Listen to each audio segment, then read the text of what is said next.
Class 8 একটা ছোট্ট কবিতা পড়েছিলাম যে পাছে লোকে কিছু বলে। আসলে দেখেন, ছোটবেলা থেকে আমাদের মধ্যে একটি ভয় ঢুকিয়ে দেওয়া হয়। নতুন কিছু করতে চাইলে আমাদের মায়েরা বলে, কি দরকার এসবের, মানুষ কি বলবে। কোনো ভুল করলে আমাদের বাবারা বলে, তুই তো আমার মান সম্মান সব শেষ করে দিলি।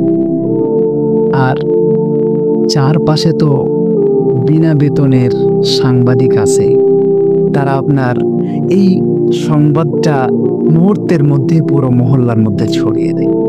আসলে মানুষ কি বলছে তা দিয়ে নয়, আপনি কি করছেন সেটা দিয়ে আপনার পথ তৈরি হয়। পাছে লোকে কি বলবে, এই ভয়টাই মানুষকে থামিয়ে দেয়। কিন্তু সত্যি বলতে কি, লোকে তো অনেক কিছুই বলবে। আপনি চুপ থাকলেও মানুষ আপনার পেছনে কথা বলবে, আপনি হাঁটলেও আপনার পেছনে মানুষ কথা বলবে। এমনকি আপনি আকাশে উড়লেও তারা আপনাকে নিয়ে কথা বলা ছেড়ে দেবে না। তাই নিজের জীবনটা নিয়ে নিজেকে ভাবতে হবে, নিজের মতো করে চলতে হবে, নিজের মতো করে নিজের জীবনটা সাজিয়ে নিতে হবে।